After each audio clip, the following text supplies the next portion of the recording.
Une personne sans référence, un bon matin devient une légende. Namesana nangate koyebanae. Les courtes prières en public et les résultats sont magnifiques. C'est que les nanga koumenana losimwe. Il m'appelait, je le sais. Shalom, shalom, peuple de Dieu, shalom et bienvenue sur le plateau de Jeunes Chrétiens, votre émission. Alors aujourd'hui, comme vous pouvez le constater, je ne suis pas seule, je suis bien accompagnée, bien entourée de mes frères et sœurs et nous allons développer un sujet dont à qui demande conseil jeunes. Et c'est vraiment ce sujet-là que nous voulons partager ensemble avec vous et les développer ensemble avec mes frères et sœurs ici présents. Voilà, le frère Destin peut déjà nous en dire plus. Ok, merci beaucoup. Au fait, nous parlons de l'histoire de Roboam dans le livre de 1 Roi 12, du premier verset jusqu'au 24e verset, où Roboam allait demander conseil à deux différents groupes de personnes, donc nous connaissons mieux, le vieillard et les jeunes. Et c'est suite à une histoire qui a débuté avant son père qui est Salomon. Le papa Salomon avait commis l'iniquité, c'est-à-dire il est allé adorer les idoles, il est allé adorer, implorer les dieux étrangers. Et Dieu va lui dire qu'à cause de ce que tu as fait, Salomon, ton règne sera séparé en deux. Mais ce ne sera pas pendant que tu es vivant, mais cela serait après ta mort. Donc c'est-à-dire, c'est dans le règne de ton fils qui viendra après toi, c'est celui qui va arriver à vivre cela. Et Dieu va parler au travers d'un prophète qui va annoncer à un des serviteurs de Salomon, là, pendant Salomon était encore vivant, Dieu va lui dire que tu es serviteur de Salomon, mais le règne de Salomon sera divisé en deux. Donc toi tu prendras 10 tribus et le fils de Salomon prendra les deux autres pour que David ait une lampe devant moi. Là c'était la prophétie que Dieu a donnée au serviteur de Salomon qui était Jéroboam. Et Jéroboam partit en exil pour Égypte. Bien après, c'est Salomon qui va mourir.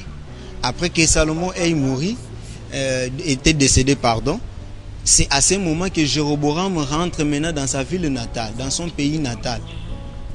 À cause de la vision, ou soit à cause de la prophétie qui lui a été déjà dite par le prophète. Et quand il revient, Jéroboam divinement averti, bien qu'il avait la prophétie de Dieu, mais Jéroboam vient s'incliner devant Roboam qui était le fils de Salomon pour demander au fils de Salomon en lui disant: est-ce que vous ne pouvez pas alléger cette tâche que votre père nous a surchargé à cause de l'idolâtrie qui était maintenant dans le pays. Et Roboam va demander au peuple ainsi que Jéroboam pour leur dire: revenez auprès de moi après 3 jours. Et Roboam, roi qu'il était, toujours dans Sichem, il va maintenant demander conseil auprès des vieillards, les vieillards qui ont travaillé ensemble avec son père Salomon, pour demander: regarde le peuple qui sont venus vers moi ensemble avec Jéroboam pour me poser la question si je pourrais alléger cette tâche que mon père les a surchargés depuis longtemps. Et les parents les vieillards qui vont dire à Roboam: si tu le fais, si tu allèges réellement la tâche de ce peuple te sera soumis. Et Roboam va encore plus loin pour aller consulter certaines personnes qui étaient de son âge, que la Bible reconnaît comme jeunes. Il va demander conseil à ses amis jeunes, et ses amis vont lui donner un autre conseil par rapport à celui de vieillard, pour dire: si votre père avait rendu votre poids très lourd, moi je les rendrai encore plus lourd. Voire même il est allé dire que mon petit doigt là est plus lourd que les reins de mon père. Donc allez-y comprendre à tel point que ces jeunes-là étaient décidés pour que Roboam reste toujours strict. Donc c'est-à-dire que les hauts lieux restent. Et 3 jours après, le peuple revient devant Roboam Et Roboam applique la décision ou soit suit les conseils de ces jeunes-là, de ses amis jeunes. Voilà. Il a laissé les conseils. Oui, il a laissé le conseil de vieillard qui, divinement averti, sage qu'il était, mais il n'a pas voulu suivre les conseils des sages, il a bien voulu suivre les conseils des jeunes qui lui ont amené à une perdition. Et c'est ce qui va faire en sorte, dans la suite de temps, que le royaume va se diviser en deux.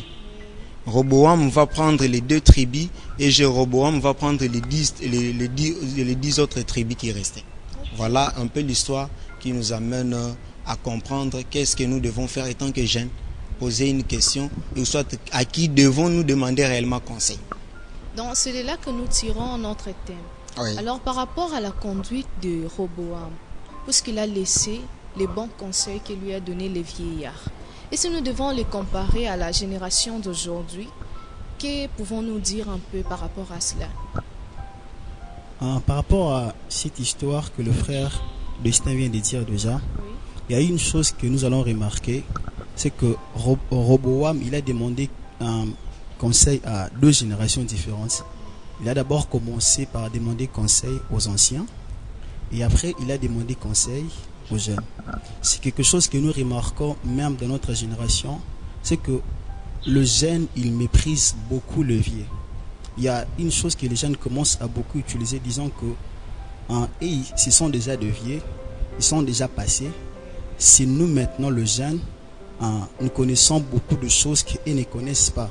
Oublions que de vieux, des personnes qui sont vieux, ils ont une expérience que nous, les jeunes, nous n'avons pas. C'est ce que Roboam, il avait oublié. Il s'est contenté à faire ce que ses amis lui avaient dit, tout simplement. Pourquoi? Parce que ce sont ses amis. Ils ont grandi ensemble. Ce sont mes amis. On marchait ensemble, on mangeait ensemble. Et à cause il a voulu suivre ce que ses amis lui ont conseillé et mettons de côté ce que les vieux lui ont dit. C'est aussi ce que nous, beaucoup de gens, nous faisons. Nous méprisons de vieux, nous méprisons des personnes qui ont de l'expérience dans un domaine quelconque. On les méprise, on se dit, je suis un jeune, je ferai ça par moi-même. Je suis un jeune, je vais faire ça de ma manière. Oublions que la personne que tu méprises, il a une expérience que toi tu n'as pas. Il a une connaissance que toi tu n'as pas. Il y a quelque chose que le Seigneur a mis en lui que toi tu n'as pas. C'est comme une personne qui, par exemple, il connaît très bien la maison. Toi tu arrives dans la maison, tu ne connais pas vraiment la maison. C'est à la personne qui connaît la maison de t'indiquer. Parce qu'il a déjà été dans cette maison-là. Mais quand toi tu arrives dans cette maison-là, il te dit, tu vois ici dans cette maison, pour allumer la lampe, tu dois faire ça, tu dois faire ça. Tu te dis, non, lui c'est un vieux. Je ne peux pas faire ce qu'il me dit. Je vais faire ce que moi je pense. C'est ça maintenant les problèmes. D'un côté, c'est cet orgueil-là que nous, les jeunes, nous avons envers les vieux. Le fait de voir certaines personnes comme des vieux, on se dit, certainement, ils n'ont plus rien à nous donner. Certainement, vu qu'ils sont déjà des vieux, certainement, leur intelligence aussi est obscurcie, ils n'ont plus d'intelligence, ils ne savent plus comprendre certaines choses. Mais c'est ça l'erreur que nous, les jeunes, nous commettons. C'est ça l'erreur que nous commettons. Ah oui, mais moi, personnellement, j'ai aimé quelque chose venant de Roboam. J'ai aimé cette initiative, je ne sais pas si je dois l'appeler comme ça, au moins cette volonté-là d'aller auprès de gens demander conseil. Et je pense que c'est déjà quelque chose que nous, les gens d'aujourd'hui, nous manquons. La génération d'aujourd'hui. Face à une situation, à un problème, au moins pour aller demander conseil aux autres, on ne le fait pas. On se contente de nous-mêmes, on se dit, je suis intellectuel, surtout qu'aujourd'hui, nous tous, on étudie et tout. Donc, on se dit que je suis intellectuel, je fais l'université, je connais les choses, donc je peux m'en sortir. Pourtant, c'est déjà quelque chose de bon d'aller auprès des gens demander conseil. Déjà, au moins, le pas qu'il a fait, c'est déjà quelque chose de bon, je trouve. Oui, effectivement, parce que c'est ce que vient de dire aussi mon frère Emmanuel. Ce que j'ai aimé dans Jéroboam comme exemple à suivre, il ne s'est pas limité seulement à une catégorie de personnes. Ça, c'est ce qui est un peu louable dans la vie de Jéroboam. De Roboam. Il a demandé conseil au vieillard et il s'est dit, bon, j'essaye un peu de voir qu'est-ce que les jeunes aussi pensent. Parce qu'il faudrait aussi remonter, voir l'âge de Roboam. Lorsqu'il va être couronné roi. Roboam a été couronné roi à l'âge de 41 ans. Donc peut-être on doit encore aller plus loin pour poser une question, dire alors qui est jeune? Et Vraiment. la jeunesse, l'étape de la jeunesse va jusqu'à quel âge en réalité? Donc moi je pense, celui qui est jeune, un jeune, c'est un état d'esprit d'une personne qui est dans une phase d'une croissance. Parce que même le dictionnaire va dire que le jeune, c'est quelqu'un qui n'a pas de maturité. Vous voyez? Un jeune, c'est quelqu'un qui n'a pas de maturité. Or, c'est dans cette même période de la jeunesse dont on acquiert de la maturité, on acquiert de la sagesse pour mieux vivre. Donc, c'est-à-dire pour arriver à une étape qu'on dira aujourd'hui, on dira peut-être plus tard, devenir adulte. C'est-à-dire quelqu'un qui est mature. Donc, ce que j'ai un peu trouvé de bien dans Jéroboam, c'était plus sa sagesse de dire au peuple et à Jéroboam, revenez après moi, revenez auprès de moi après 3 jours. Le temps pour moi de consulter. Et le vieillard, il a consulté le vieillard, il a consulté aussi les jeunes. Et par là, je me suis dit, alors qui est vieillard? Parce que je me suis posé une question. En réalité, qui est vieillard? Qui est jeune? Je lis un auteur qui va dire que un vieillard, le vieillard, c'est un détenteur de la sagesse. C'est un détenteur de la sagesse. Et le vieillard, ce sont des gens qui ont d'expérience dans la vie. Donc, aujourd'hui, nous pouvons les comparer à l'église parce qu'aujourd'hui, il y a plusieurs personnes, grands en âge, voire même il est déjà dans le 3e âge, mais son comportement, son état d'esprit ressemble à un jeune. Vraiment. Alors qu'aujourd'hui, dans l'église, nous avons besoin plus de personnes qui sont matures. Or, celui qui est mature, selon ces textes, donc nous voyons que cette personne est déjà, d'une part, si je peux dire, adulte ou vieillard. C'est-à-dire, il a de la sagesse, il a de l'expérience. Donc, c'est auprès de ces personnes-là, moi, je pense que nous pourrions aller demander conseil. Voilà un peu ce que je pourrais aussi ajouter. Moi, ce que je pourrais dire, c'est à propos des jeunes. Je rejoins Marie. Nos jeunes, aujourd'hui, on a du mal à demander conseil. On croit tout connaître. Je connais tout, je peux tout par moi-même. Il y a des choses qu'on pourrait régler en groupe ou bien demander conseil à une personne qui est mature, comme l'a dit frère Destin, mais on ne le fait pas. Pourquoi? On croit à notre capacité à nous-mêmes à tout faire. J'ai ceci, j'ai cela, donc pour dire que je peux tout régler par moi-même. Je ne vais pas demander conseil car j'ai la capacité de le faire moi-même. Or, ce n'est pas ça. Quand on voit le roi, il a demandé conseil aux jeunes et puis aux vieux. Aujourd'hui, nous-mêmes, on est le centre de solution. Si un problème nous arrive, on n'approche personne. Je peux le faire, moi-même, on compte tout le temps sur nous. Et non, si le conseil, c'est que les gens peuvent nous dire. Et c'est ça qui crée un peu de difficultés aux jeunes. Surtout jeunes filles. On ne demande pas de conseil. On demande conseil à personne, on ne demande pas les avis des personnes parce que ma vie, c'est ma vie. Ce que je fais de ma vie, ça me concerne moi. Et ça ne nous aide pas. Bon, moi, je peux dire, c'est un comportement à bannir, que nous devons chercher à bannir. Bon, il y a d'autres gens, tu es entouré de gens, mais au lieu d'aller demander un conseil, peut-être tu préfères aller à l'Internet pour savoir ce qui s'est fait là. Vraiment. Mais vous voyez, l'Internet, c'est l'Internet. D'abord, c'est une vie, je peux dire, c'est une vie virtuelle. Elle n'est pas réelle. Parce que la personne qui vient déjà, il sait ce qui se passe là-bas. Mais toi qui y vas, tu ne sais pas ce qui se passe. Alors, c'est lui qui vient déjà de là, il connaît ce qui se passe là.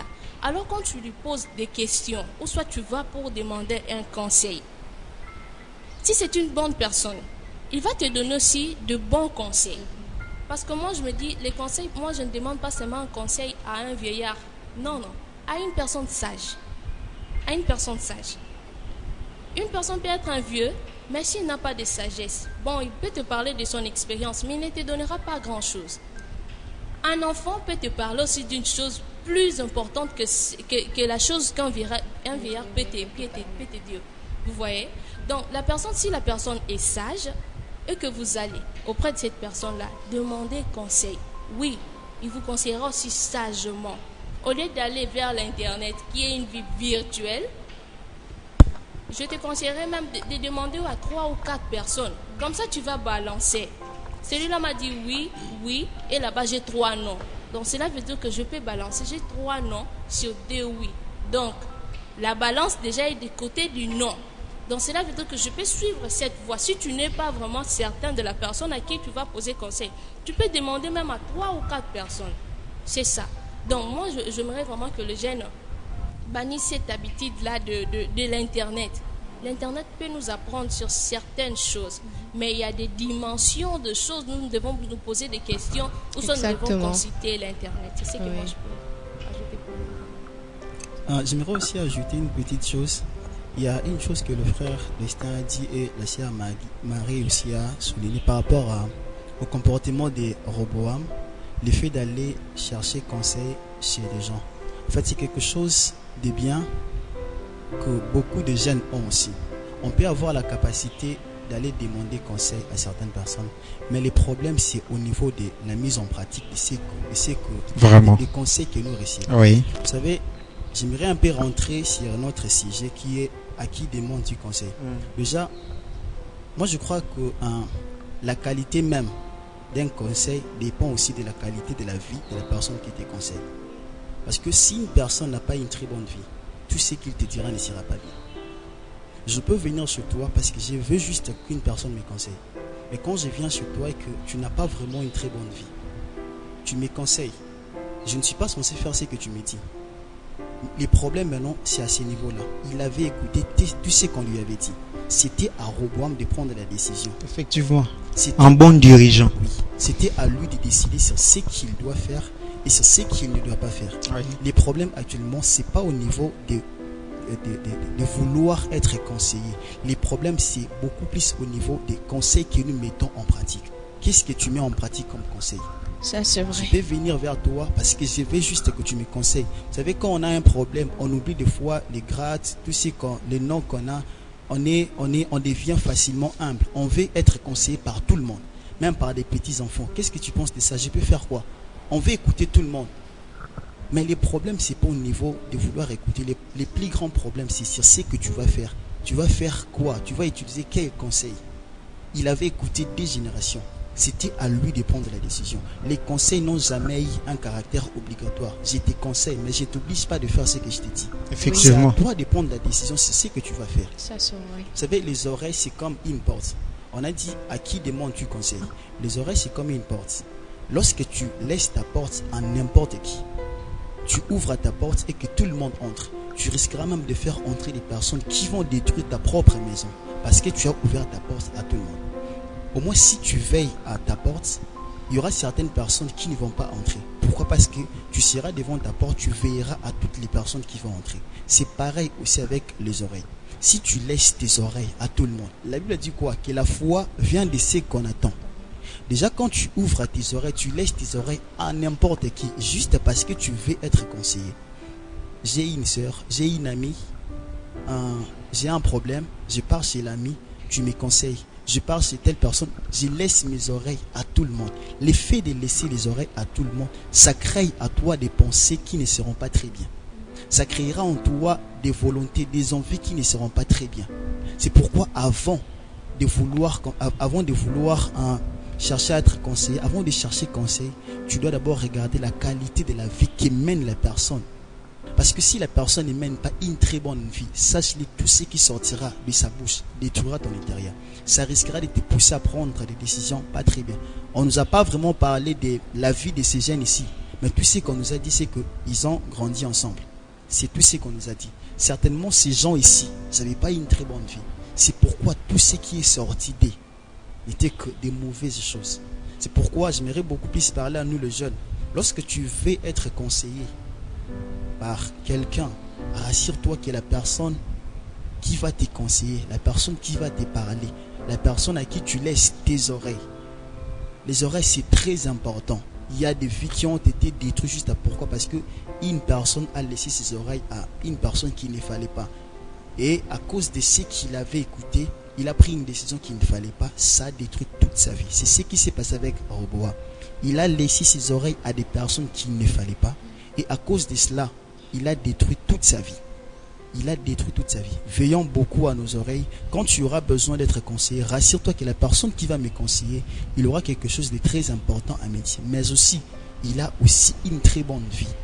Il a aussi une très bonne vie. C'est un peu ce que je voulais ajouter. Donc, si je pourrais encore ajouter, Donc c'est dans ces mêmes cadres que la sœur Josuela et le frère Emmanuel. Raison pour laquelle je dis au départ qu'en réalité, ce n'est pas l'âge qui compte. Parce que souvenez-vous, même Josias est devenu roi en Israël à l'âge de 8 ans. Je m'imagine, je ne sais pas si réellement les années que nous comptons aujourd'hui, ce sont les années qui est compté dans l'ancien temps. Mais imagine que un roi à 8 ans. Voilà. Donc c'est pour dire que quand Dieu veut choisir quelqu'un, il ne tiendra pas compte de l'âge. Raison pour laquelle nous devons, étant que jeunes, nous devons arriver à un sens de maturité. Oh, la maturité, quand quelqu'un est mature, quand quelqu'un est sage, entre guillemets, on peut l'appeler comme nous l'utilisons aujourd'hui, étant qu'un vieillard. Parce que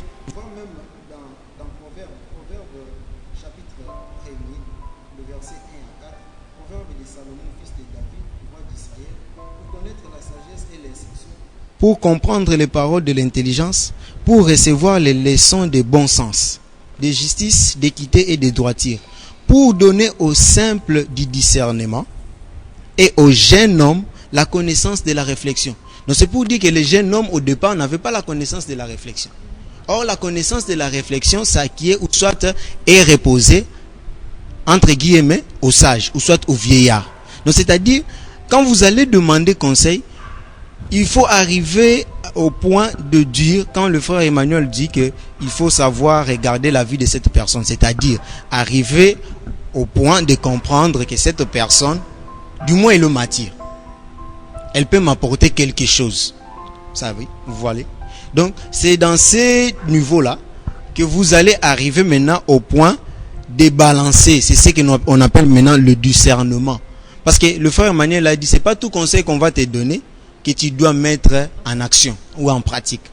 Donc vous devez arriver au point de dire, est-ce que c'est qu'on me dit là, est-ce que c'est vraiment important?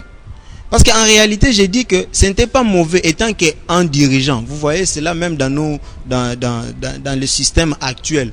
Vous allez voir le président de la République qui fait appel à de différentes couches socio-économiques pour savoir au juste qu'est-ce qui se passe dans les pays, et ainsi de suite. Étant qu'un bon dirigeant, il faut écouter tout le monde. Mais c'est pas tout le monde et c'est pas les idées de tout le monde que vous devez recevoir.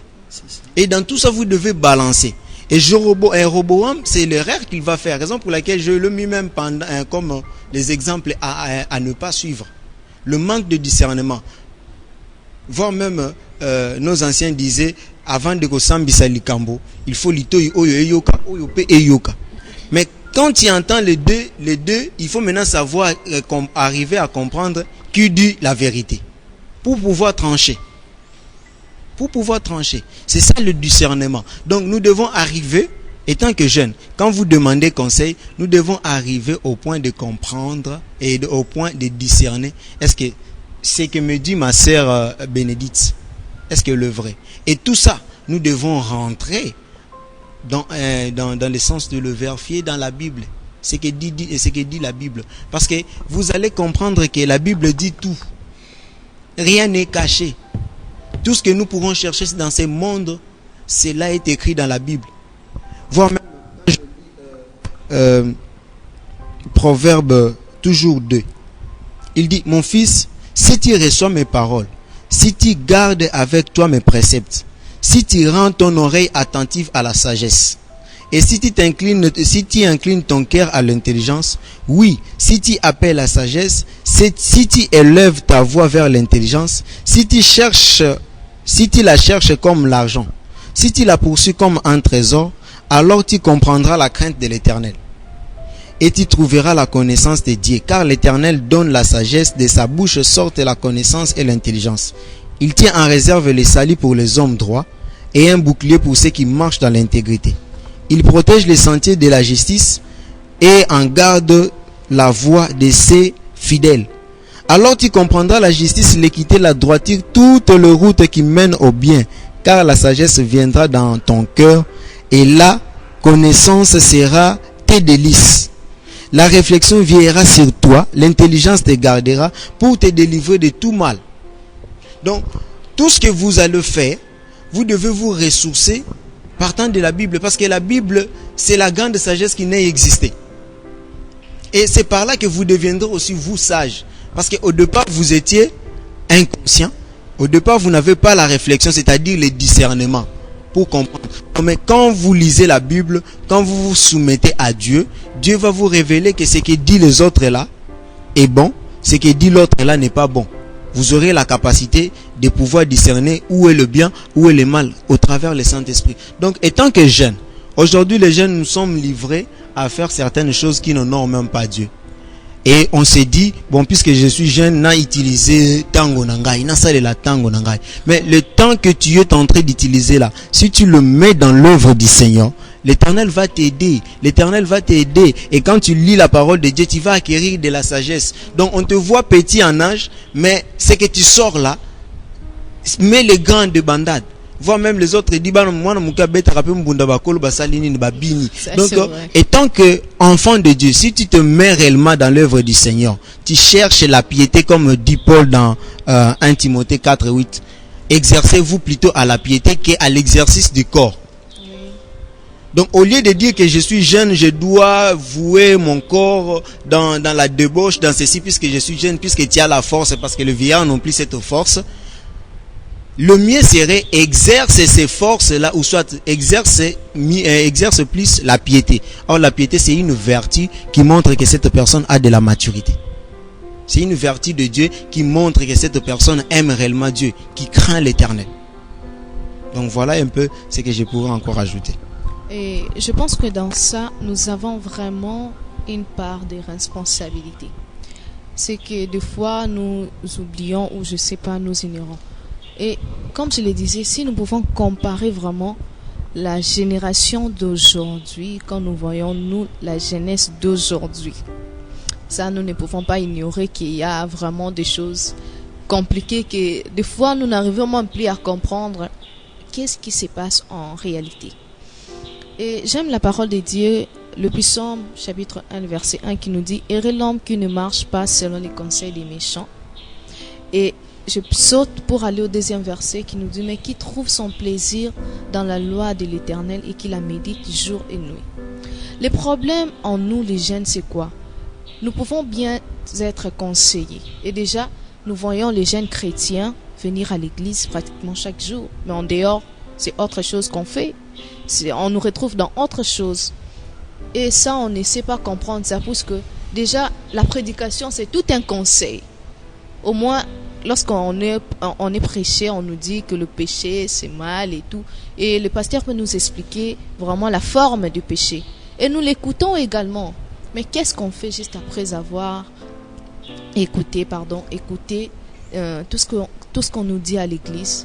C'est quelque part aussi un conseil qu'on nous donne, que non, nous devons laisser la vie des péchés. On l'écoute, oui. Mais qu'est-ce qu'on fait? Et la majorité des gens d'aujourd'hui, c'est comme s'ils préfèrent vraiment de marcher selon les conseils des méchants. Et là, je ne sais pas comprendre ça. Je ne sais pas, qu'est-ce que vous en pensez vraiment? Bon, moi je pourrais dire c'est quelque chose de discernement. Il faut que la personne ait en lui un discernement. Oui. Tu sais, moi mon père me dit toujours, ma fille, tu sais, à chaque fois que tu pries, il faut demander à Dieu un esprit. Et c'est l'esprit de discernement. Parfois, nous avons toujours cette habitude-là de dire que la majorité a toujours raison. C'est pas ça. La voix du peuple, c'est la voix de Dieu. C'est ça. C'est pas ça. Moi, je me rappelle bien qu'en 2e primaire, il y avait un exercice qu'on nous avait donné. Alors, c'était comment? Quand vous allez là vous montrer au professeur la résolution, il nous séparait. Il met de l'autre côté, à gauche, à droite, à gauche, à droite.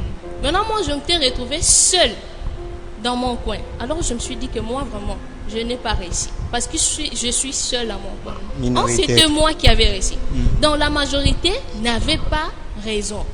Donc, quand tu vas à une personne, comme le frère vient de le dire, les conseils, on ne les demande pas à n'importe qui.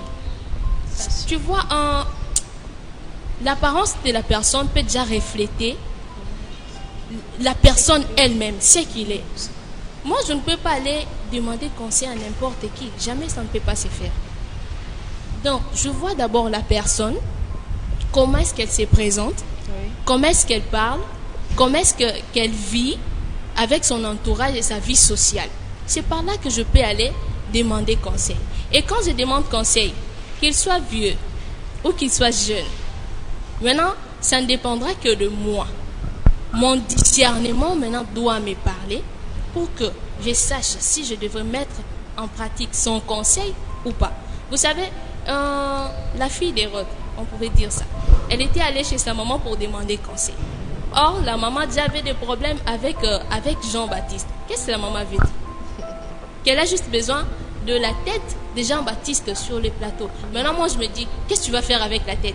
Pendant que ton père avait beaucoup de choses. Tu peux demander même un terrain, tu peux demander beaucoup de choses. Qu'est-ce que tu vas faire avec la tête? Donc, la fille aussi pouvait bien dire que c'est un mauvais conseil. Je ne peux pas le mettre en pratique. Oui. Mais comme elle a déjà suivi ce que sa maman avait dit, elle a manqué de discernement. C'est ce qui avait fait en sorte aussi que la fille aille demander la tête de Jean-Baptiste. Or qu'en réalité, elle n'avait rien demandé. Ce n'était que de la foutaise. Parce qu'avec la tête, qu'est-ce que tu vas faire avec? Même si tu le mettais dans les congélateurs, qu'est-ce que tu vas manger? Vous voyez? Donc c'est plus encore ça. Le jeune, oui, tu peux aller demander conseil, mais demande à Dieu aussi de te donner un esprit de discernement. Parce que comme je venais de le dire, là, tu peux demander même à 5 ou 4 personnes. Oui. Quand tu vois la balance, là où la balance pèse, c'est là que tu vas aller. Mais peut-être c'était un mauvais conseil. Exact. Vous voyez? Donc c'est le discernement. Quand Dieu avait dit que j'ai mis devant toi la vie et la mort, choisis. Même Dieu te dit de choisir. Oui. Donc tu vas choisir, parce que si tu suis un mauvais conseil, c'est ta vie. Tu vas dire que y a un conseil mais qui subit? C'est toi. Donc c'est le discernement de la personne. Et c'est ce que je veux dire. Et moi je dis que lorsqu'on écoute des conseils, on est conseillé chez une personne, tu dois d'abord prendre ton calme. Il y a des fois, il ne faut pas précipiter des choses tellement que c'est toujours lui qui a raison pour dire que ce qu'il a dit, c'est vraiment ça. On doit réfléchir.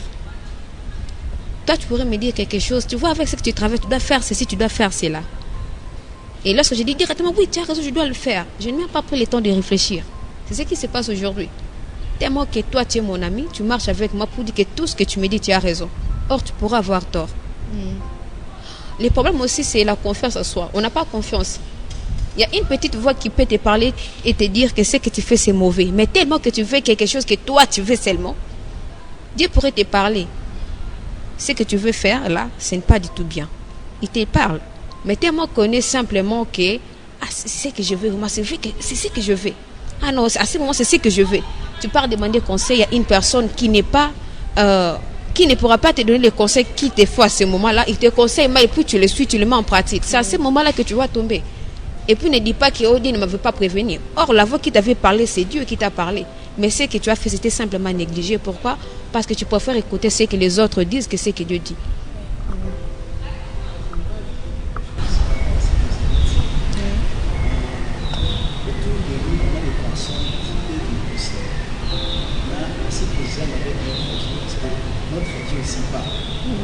C'est ça. Non seulement il parle, mais aussi il a mis en nous son esprit pour que nous ayons la facilité de comprendre certaines choses qui se passent dans cette vie. On n'est pas censé faire tout ce que les gens disent. Parce que toi, ce que tu veux faire, c'est ce que Dieu veut. Il ne faut pas quelque chose juste parce que c'est ton ami peut-être fais ça parce que Dieu est aussi pour. C'est que les Écritures disent. Exactement. Oui, parce que Dieu parle. Il a même dit, je veux appuyer le frère Emmanuel étant que jeune, si nous voulons réellement arriver, réellement au point d'acquérir la connaissance, acquérir la sagesse. Nous devons vraiment beaucoup méditer sur le livre des Proverbes. Oui, parce que Proverbe 3 dit, mon fils, n'oublie pas mes enseignements. Donc Dieu enseigne. Le meilleur enseignant par excellence, c'est Dieu lui-même. Que ton cœur garde mes préceptes, car ils prolongeront les jours et les années de ta vie. Aujourd'hui, il y a plusieurs jeunes qui meurent à cause de mauvais conseils.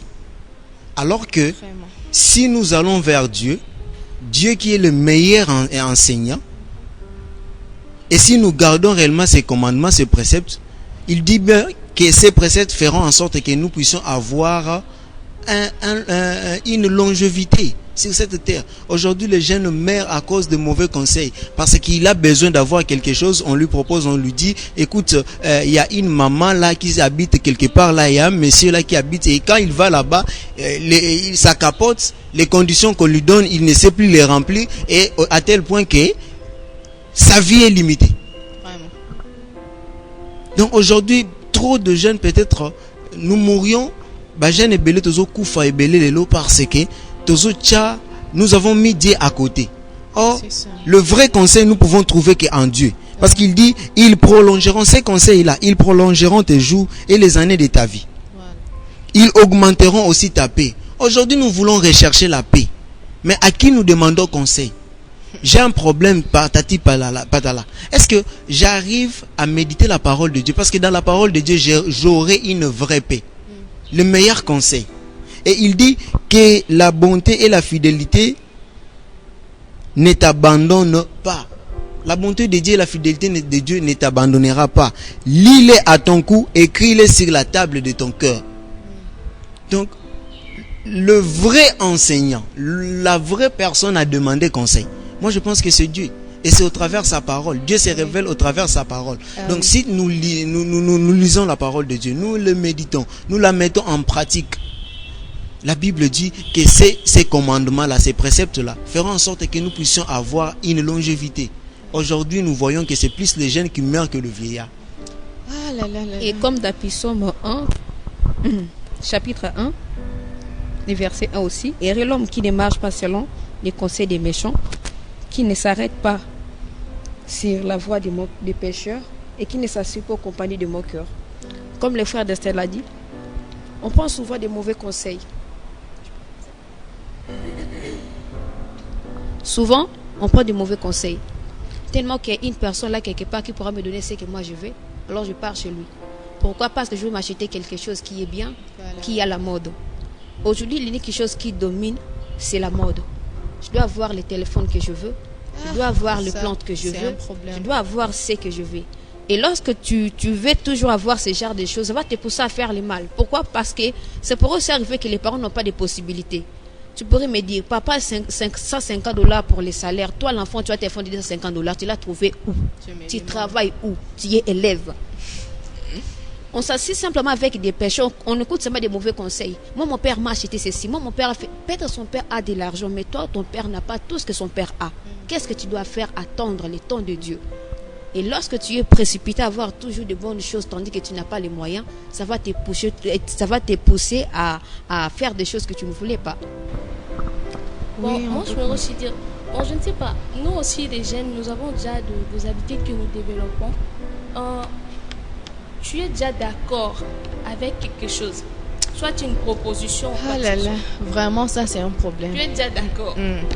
Un accord, tu dis déjà oui. Ou soit tu as déjà signé. Et après, déjà, ton cœur déjà dans ton cœur est déjà d'accord. Et après, tu vas chez un aîné demander conseil. Maintenant, moi, je me dis, là, tu vas demander conseil ou tu veux qu'il affirme juste ce que toi, tu as déjà fait. Vraiment. Donc, et ça, quand tu as appuyé au lieu déjà, on dit, mais qui n'ont pas moi, maintenant, je me dis, ça, c'est un conseil ou c'est une farce? Donc, je ne sais pas si c'est une question ou comment. Comme une... Oui.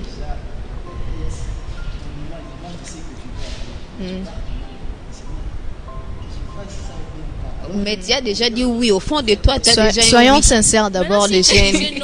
Soyons sincères. Ça se passe souvent dans quel domaine? Moi, je pense... De l'amour, je crois. Ah, c'est ça. Moi, je les pense... choix du conjoint. À une personne et puis directement tu viens. Non seulement dans les choix... Très souvent. Non seulement dans les choix du Il y a des conjoint. gens même qui ont déjà dessiné leur petit mari.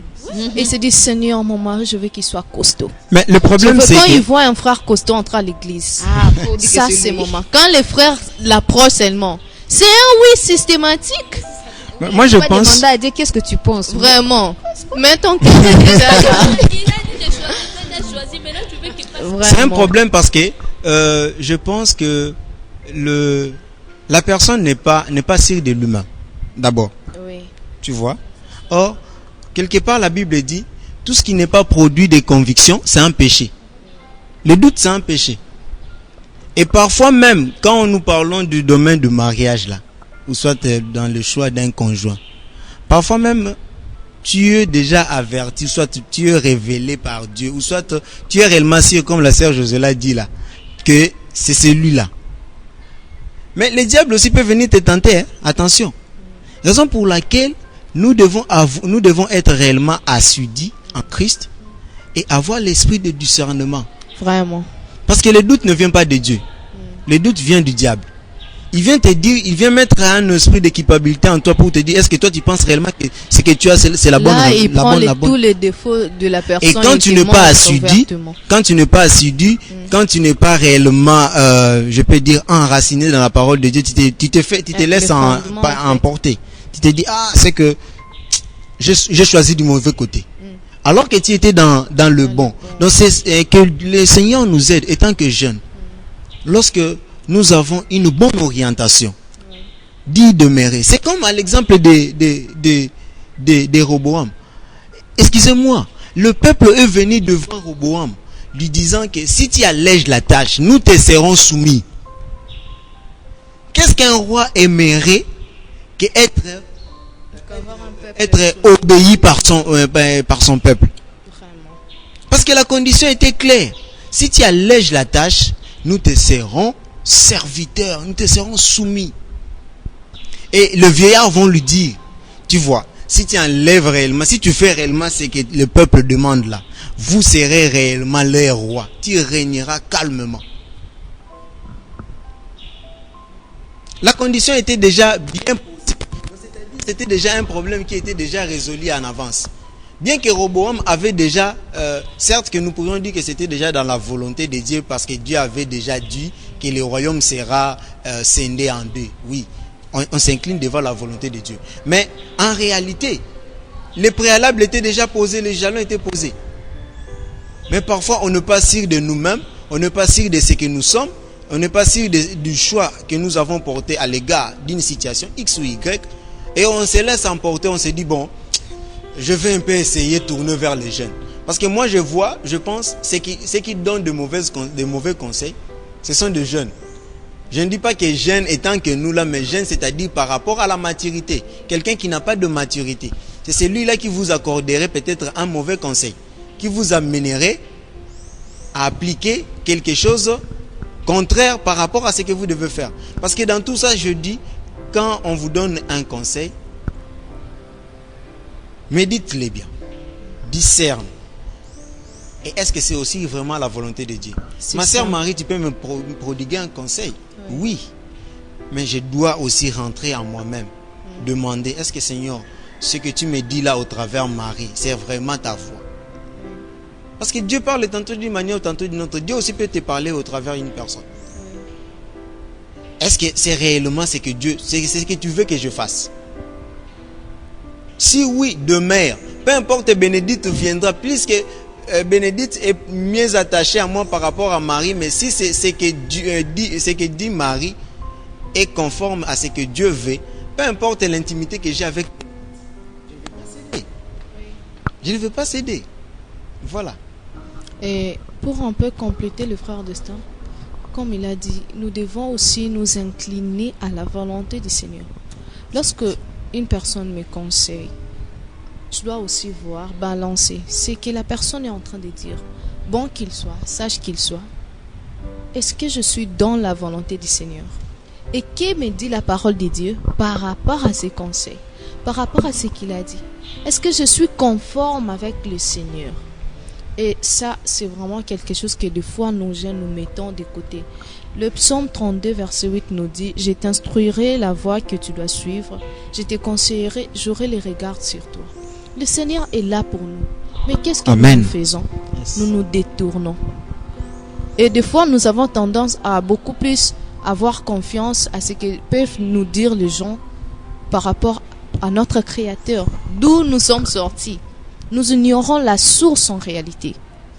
Donc, c'est vraiment ça aussi le problème de la jeunesse. Je peux le lier à Proverbe 2. En tout cas, permettez-moi, je me suis vraiment inspiré de Proverbe. Il dit, Proverbe 4, « Écoutez mes fils, l'instruction d'un père, et soyez attentifs pour connaître la sagesse. car je vous donne un bon conseil. Dieu lui-même dit que je vous donne un bon conseil. Donc le vrai conseil, nous ne cesserons de le dire que c'est dans la parole de Dieu, c'est dans Dieu. Il se présente ici comme la sagesse. Il se présente ici comme la réflexion, comme l'intelligence. Ne rejette pas mon enseignement. Donc le vrai conseil, c'est en Dieu. Je ne sais pas, c'est Comme comme ça. ça. Tu peux parler. La parole. D'accord, il y a une chose que j'aimerais aussi ajouter par rapport à ce que vous venez de dire. La Bible présente Jésus comme le chemin. Vous savez, lorsqu'une personne te conseille, c'est comme s'il te montrait le chemin que tu dois suivre. Si par exemple je te conseille, c'est comme si je te dis, tu vois, tu dois marcher comme ça. Jésus, il est représenté dans la Bible comme le chemin. Lorsque tu es ami à celui qui est le chemin, c'est impossible que tu te perds. Impossible que tu te perds lorsque tu es conduit par celui qui s'appelle le chemin. Impossible. Les problèmes actuellement, c'est quoi? C'est que les hommes veulent suivre, les hommes veulent marcher en mettant de côté celui qui s'appelle le chemin. C'est pour ça beaucoup de jeunes, ils écoutent des conseils, mais ces conseils-là les amènent très loin de Dieu. Tout simplement pourquoi? Parce qu'on n'a pas cette habitude-là de prendre ce que les gens nous disent, d'amener ça dans la présence de Dieu et demander à celui qui s'appelle le chemin, est-ce que ce que telle personne m'a dit, ce que telle sœur m'a dit, ce que tel frère m'a dit, ça va vraiment me conduire dans ton chemin? On n'a plus cette habitude-là. On a souvent cette habitude de, quand une personne te conseille, tu te dis, je connais ces frères ici, ils prient beaucoup, ils parlent beaucoup en langue. Ah, vraiment, les frères ici, je les connais. La connaissance que tu as du frère te pousse à croire à tout ce qu'il te dit. C'est pas mauvais. D'un côté, c'est bien, tu reconnais les grâces que la personne a, c'est pas mauvais. Mais quelque chose de très important, nous devons faire, quelle que soit la connaissance que la personne a. C'est pas que si tu fais ça, tu doutes de la personne. Non. C'est juste le meilleur moyen pour montrer à Dieu que je ne peux pas marcher si toi tu n'as pas parlé.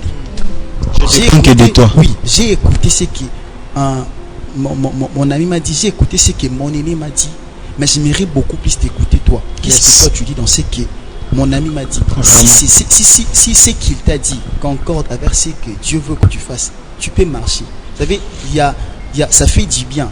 Hein? Quand tu marches en sachant que Dieu est avec moi dans ce que tu fais, ça fait tellement du bien. Là, tu ne peux même pas trembler ni douter, même si on te dit devant là il y a des sorciers qui t'attendent. Ça va pas te faire peur. Pourquoi? Parce que tu sais que la personne qui m'a dit de faire ça, c'est qui? C'est Dieu.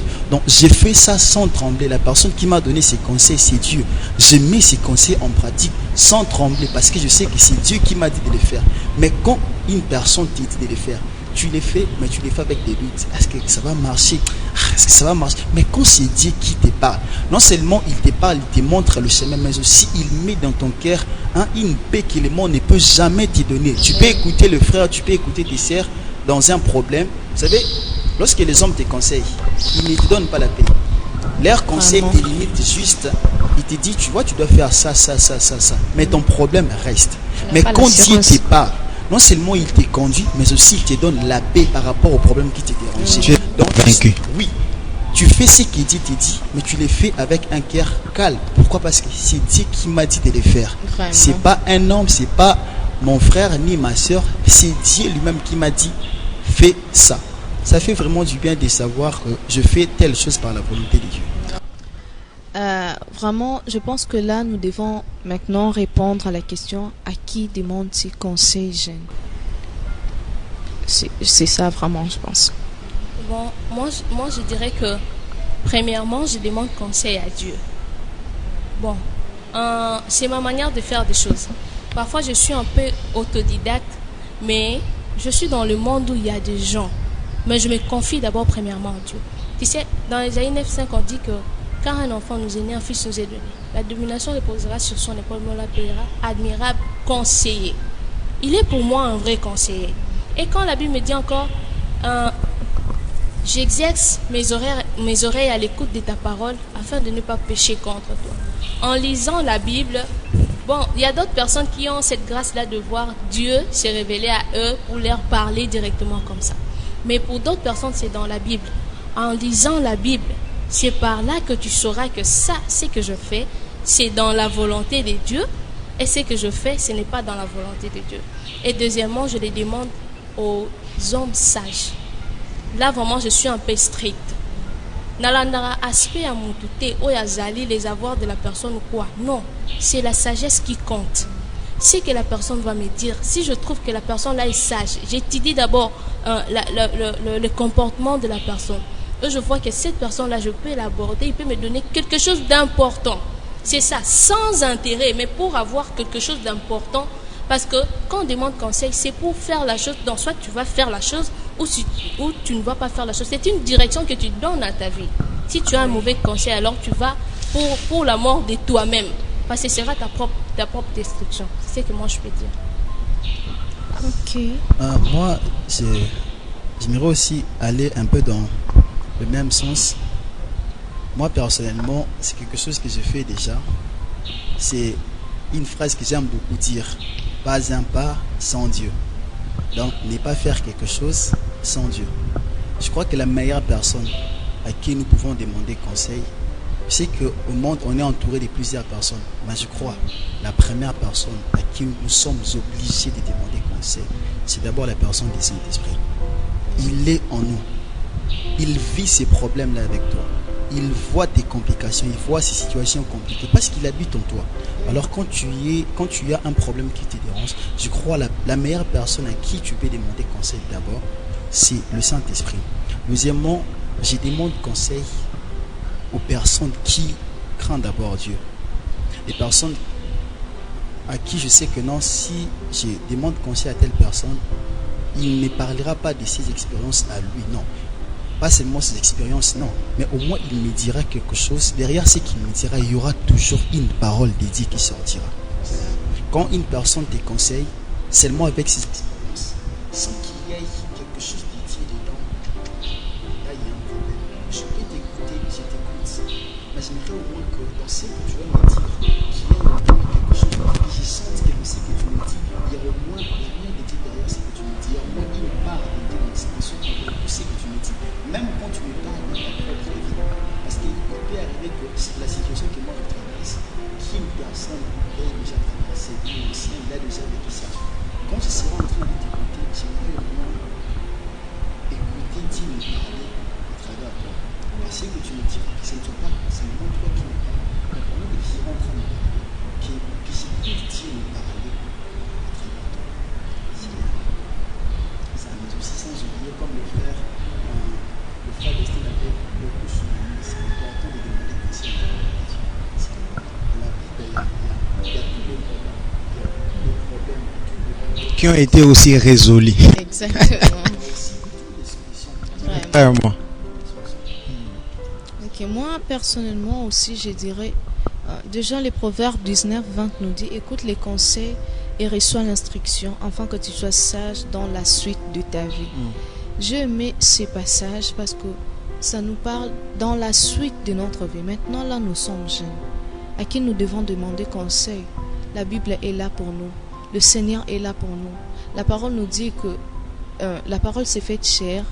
La parole, c'est Dieu lui-même. Et Jésus, lui, il est la vie, il est le chemin. Donc, c'est lui qui nous montre la voie que nous devons suivre. Et d'ailleurs, la Bible nous dit encore qu'il est la lumière. Lorsque nous marchons, je pense que si nous demandons conseil, c'est parce que quelque part nous voyons les ténèbres dont nous voulons voir. Nous voulons être éclairés. Nous voulons être éclairés, exactement.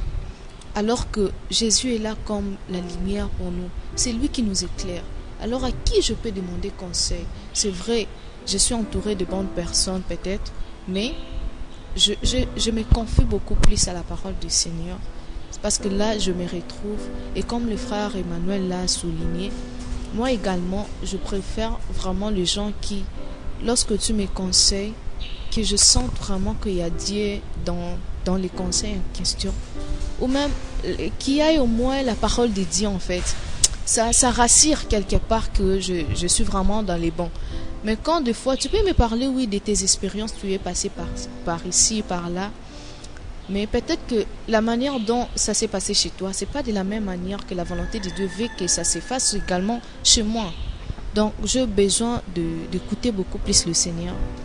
Et c'est par là que je suis vraiment bien orientée. Moi, j'aimerais qu'avant que nous puissions arriver à répondre à la question à qui demande-tu conseil, c'est bien pour les jeunes qui nous suivent, qui sont déjà chrétiens, c'est-à-dire enfants de Dieu. Ça, c'est déjà un pas. Mais pour ceux qui ne le sont pas encore, la première des choses, c'est d'abord avoir Jésus-Christ en lui. Quand vous avez Jésus-Christ en vous, c'est ce Jésus-Christ qui sera maintenant votre meilleur conseil. Parce qu'il vit en toi, il est en toi, il va commencer à te dire non, ne va pas de ce côté, il faut faire ça. Ne fais pas ceci, il faut aller là. Parce que si Jésus n'est pas là, vous allez déambuler ça et là cherchant des conseils et au finish vous n'aurez pas la paix. C'est comme nous l'avons lu dans Proverbe, là nous avons dit car ils prolongeront le jour et ils augmenteront ta paix. La vraie paix que le monde ne peut pas donner, c'est là se trouve qu'en Jésus-Christ. La Bible l'appelle même la paix qui surpasse toute Vraiment, intelligence. vraiment, J'aime cette phrase, vraiment. Donc pour que vous ayez la paix, parce que quand vous n'avez pas, comme la sœur Marie l'a dit, quand vous voulez avoir un conseil, c'est pour que vous puissiez être éclairé. Donc c'est-à-dire, en vous, il y a un combat qui se passe. Au juste, qu'est-ce que je dois faire? Vous n'êtes pas en paix. Et pour que vous ayez cette paix-là, pour que vous soyez en paix, d'abord, il faut avoir Christ dans sa vie. Et comme Christ est dans votre vie, c'est ce Christ-là qui fera en sorte que, au-delà de vos problèmes, il se présente là comme le meilleur conseiller pour vous conseiller. Et il peut utiliser plusieurs manières pour vous conseiller. Moi, parfois, Dieu me parle quand j'ai des problèmes. Parfois, Dieu me parle quand je vais à l'église. C'est comme si on me prêchait. C'est comme si l'orateur de cette soirée-là, de cette journée-là, est venu rien que pour moi. Parce qu'il est venu simplement donner conseil à moi. Dieu aussi peut te parler comme ça parce qu'il sait que mon enfant a un problème. Il te dit quitte la maison, va à l'église, va à tel endroit et il te parle au travers de sa parole. Et tu trouves réellement une paix et tu es réconforté. Et quand tu ressors de la maison de Dieu, tu ressors de ce lieu-là, donc tu te sens maintenant satisfait. Donc, à qui pourrais-je demander conseil? Comme nous l'avons dit, dans la parole de Dieu, en le méditant, nous allons trouver que Dieu, il s'appelle le bon conseiller. Il s'appelle le meilleur conseiller et il dit que je vous donne un bon conseil. Il dit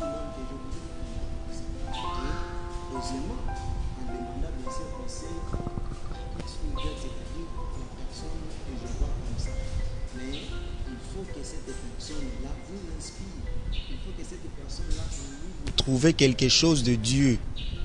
Parce que dans tout ça, il faut se référer. Est-ce que ce qu'il me dit, c'est ce que la Bible aussi dit? Parce que si ce n'est pas conforme à la parole de Dieu, ne l'applique pas. Ne l'applique pas. Donc, demandez conseil à celui dont vous trouvez que celui-ci peut vous apporter quelque chose de la part de Dieu. Comme mon frère Manuel a dit, peu importe la situation qu'il peut vous donner, peu importe l'histoire qu'il peut vous parler, mais dans tout ça, il doit chuter dans la parole de Dieu. Parce que la parole de Dieu, c'est la base. C'est ça le fondement.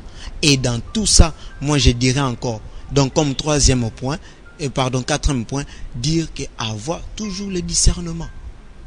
Parce que quand vous avez un conseil, on ne te dit pas directement de le faire. Peut-être qu'on te donne un conseil, oui. Mais peut-être que ce n'est pas le moment de pratiquer, d'agir. Donc il faut toujours écouter Dieu, être dans le discernement pour comprendre comment est-ce que vous allez agir. Voilà un peu ce que je pourrais ajouter. Et moi, premièrement, je demande conseil à Dieu. Si j'ai quelque chose qui me dérange, c'est la Bible qui est mon ami. Avant de demander conseil à mes amis, j'ai dit d'abord la Bible. Et lorsque Dieu me parle à travers la Bible, ou bien qu'il me parle que je n'ai pas compris, il y a toujours là quelqu'un qui sort de quelque part, qui m'explique quelque chose qui me dérange. Il peut me dire, tu vois, ceci, c'est là. C'est comme si ce qui sort de sa bouche, c'est ce que je cherchais pour trouver un peu les réconforts. Et là, c'est par là que je comprends que Dieu a parlé à travers cette personne. Et c'est à ces manières-là que je comprends que je suis réconfortée. Et pour demander conseil aux gens, je fais toujours recours à une amie qui craint l'Éternel. On peut dire que c'est une... bon, elle est jeune, oui, elle est jeune, mais elle craint l'Éternel. Jeune en âge, mais en esprit mature. Esprit, elle est mature. Voilà, donc et vieillard. Ça m'aide beaucoup. Il y avait même un adulte. Il y a des fois, on avait un peu peur, j'avais un peu peur de me confier à elle. Mais maintenant, j'ai cette liberté de me confier. Pourquoi? Parce que je sais que tout ce qu'elle me parle, elle a raison. Parce qu'une personne qui craint Dieu, une personne qui marche avec Dieu, c'est une personne qui est très spéciale. Et pour moi, des conseils qui comptent pour moi, c'est de la part d'une personne qui craint l'Éternel. Vraiment. Vraiment. Ok. Moi, personnellement, j'ai été bénie. Je pense vous également. Hein. Vraiment, un sujet très intéressant. Vraiment. Et merci à vous de nous avoir suivis. J'espère que vous avez été bénis également. Et si vous mettez en pratique tout ce dont nous avons parlé, le Seigneur va éclairer vos vies également. Et nous vous disons déjà à la prochaine, que le Seigneur vous bénisse abondamment. Merci. Amen. Ciao.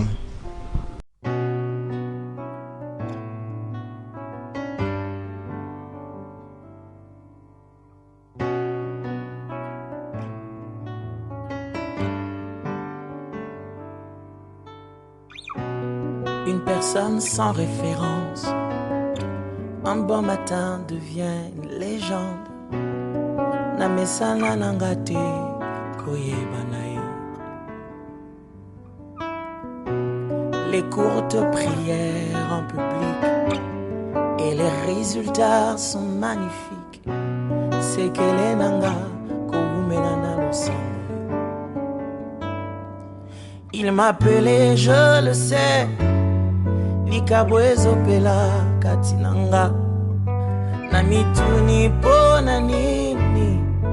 Ezo umela